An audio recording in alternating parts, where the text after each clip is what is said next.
Magandang araw mga kaibigan. Pag-usapan natin ngayon ang aksyon ng Korte Suprema doon sa petisyon na isinampa ng mga Dutertes. Si Congressman Paulo Duterte at saka si Kitty Veronica Duterte with their lawyers sa Supreme Court tungkol sa writ of habeas corpus.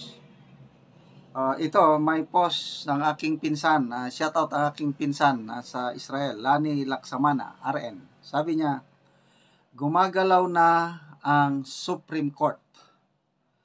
So, inattach ng aking pinsan, ipinost niya dito, ang document from Supreme Court. So, basahin ko Supreme Court of the Philippines, Office of the Spokesperson, March 13, 2025. So, ngayon lang, araw na ito. Bagong issue. Statement of the Supreme Court Spokesperson.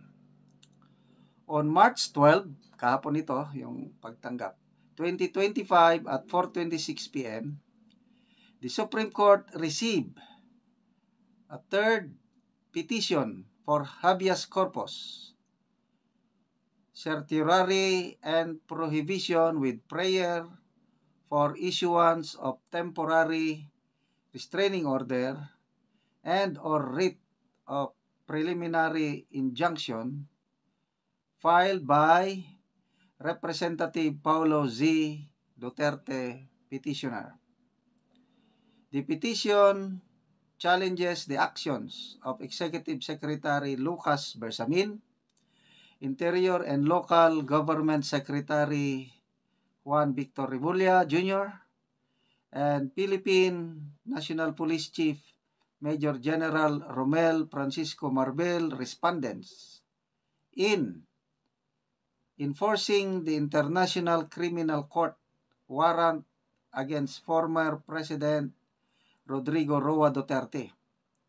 It seeks to nullify these actions and prohibit further cooperation with the ICC.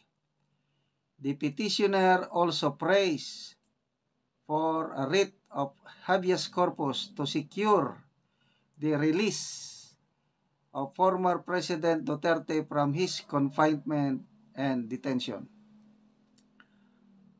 On March 13, 2025, the Supreme Court in banc unanimously resolved to: Number 1, consolidate the petition filed by Representative Paulo Duterte with the earlier petition for habeas corpus filed by Sebastian Duterte and Veronica A. Duterte, and direct respondents in the consolidated petition to show cause within a non-extendable period of 24 hours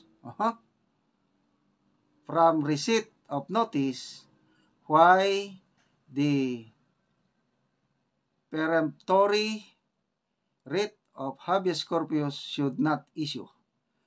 A copy of the available pleadings may be downloaded from the public pleading section of the Supreme Court website.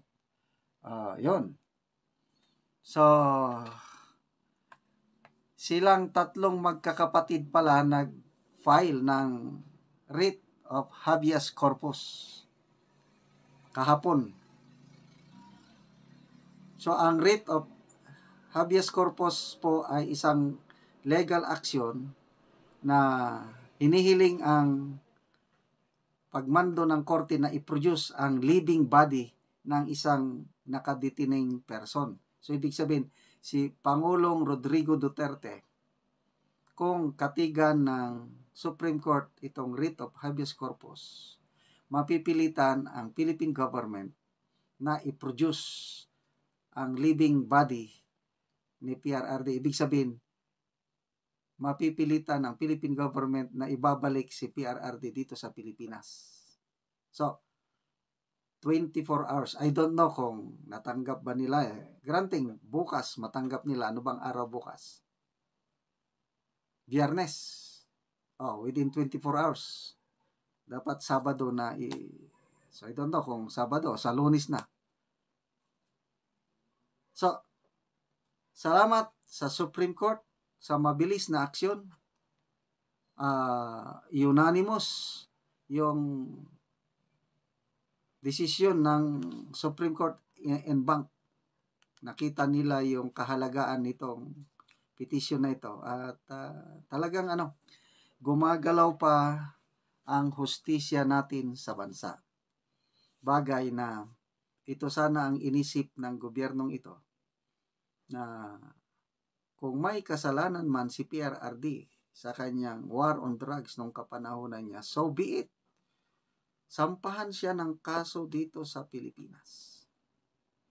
Bakit ngayon hanggang yung Quadcom nag-recommend na sampahan ng kaso si Pangulong Duterte? Bakit hanggang di pa man siya nasampahan?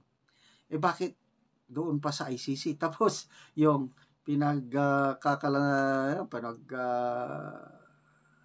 sisigawan nila na umabot daw ng 3,000 ang patay. Wala, doon sa warrant of arrest, according to Sasasot, 43 or 33. 43 lang ang parang alleged doon na AGK. Konti. Tapos, according to Sasasot, hindi pala mastermind o hindi co-conspirator si Duterte. Lang siya, parang minor accomplice. So, huwag kayong mag-alala mga kaibigan. Malulusotan ng mga Duterte itong trial na ito. Ang atin lang maitulong is prayer. Huwag kayong mag-isip ng kung ano-ano yung gagawa ng karahasan o people power. Wala, hindi kailangan yung people power. Ang people power natin is eleksyon. Malapit na po ang eleksyon. Diyan natin ibubuhos ang kapangyarihan ng taong bayan sa pamamagitan ng balota. Okay, mga kaibigan, salamat sa palagi niyong panonood sa ating mga videos. Nakakatulong kayo ng malaki sa